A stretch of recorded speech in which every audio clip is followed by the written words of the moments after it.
In a recent interview, Zev Porat, a messianic evangelist in Israel, claimed that the fullness of the Gentiles is a process. The process has begun. We are in the fullness of the Gentiles right now. And the more Gentile believers stand with Israel, the more the veil will be lifted. Porat is referring to Romans 11:25, which reads in the ISV, "For I want to let you know about this secret, brothers, so that you will not claim to be wiser than you are. Stubbornness has come to part of Israel until the full number of Gentiles comes to faith." Unfortunately, Porat has conflated the process of reclamation, which began back at Pentecost, with the culmination of the fullness. This briefing will argue that the time for the lifting of Israel's blindness is still yet future, because the fullness of the Gentiles has not yet culminated. By having a correct understanding of Romans 11:25, we can properly gauge our proximity to the return of Christ. Let's begin by examining the grammar of the passage. Stubbornness or blindness has come to part of Israel. That's pretty self-explanatory. Earlier, in verse 7, Paul explained that the elect Jews obtained the promise through faith in Christ, but the rest were hardened. The noun and verb agreement is between the fullness and the coming in. The active voice, subjunctive mood of the verb indicates that the lifting of the blindness is contingent on the fullness becoming an actuality. Thus it's correct to say that regardless of how close we are to the fullness, whether 1% or 99%, the blindness will equally be in effect. The lifting occurs suddenly and completely at the time when the full number of nationalities come into the olive tree. Therefore, the fullness of the Gentiles is not a process, but a defining moment in the eschatological scenario.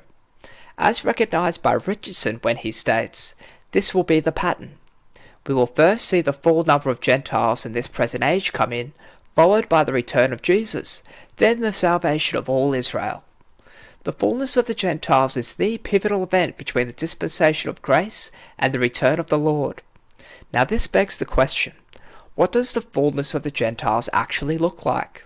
The word ethnos means a race, as of the same habit, that is to say, a tribe. Jesus' parting words to his disciples were to proclaim the gospel to the ends of the earth, and make disciples of all nations. The Song of the 24 Elders proclaims that the redeemed is eventually made up of people from every tribe, people, language, and nation.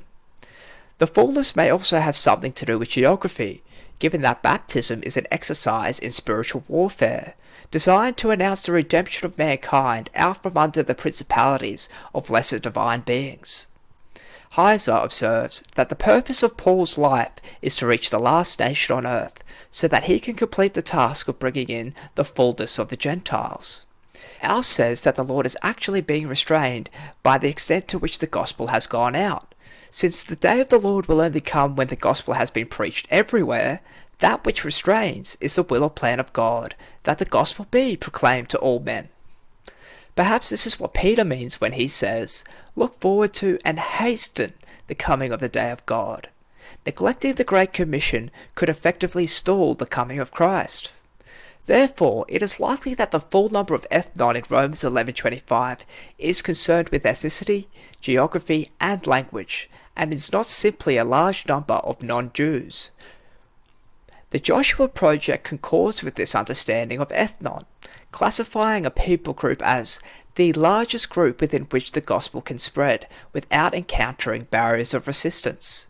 They detail some 41% of the world's people groups are unreached concerning the gospel. 69% of people groups are unreached in the 1040 window. Now, this measurement of the fullness of the nations is only a best guess. The soteriological state of the Jews should also be monitored to gauge where the true fullness actually lies. The Joshua Project classifies Jews in their own general affinity group. They are currently a level 1.2. 95% of Jewish people groups are unreached, with only 2.5% of the nearly 15 million Jews professing to be Christian. Suffice to say that the blindness hasn't lifted from Israel yet, which implies that there is a ways to go before the fullness of the Gentiles is achieved. In conclusion, Porat has incorrectly understood the teaching of the fullness of the Gentiles, and misapprehended its currency as a sign of the times. Hence the need to clarify Romans 11:25 so that we can correctly discern the signs of the times. Furthermore, by knowing the relationship between the reclamation of the Gentiles and the return of Christ, we have a greater impetus for missionary work, to hasten the coming of the day of God.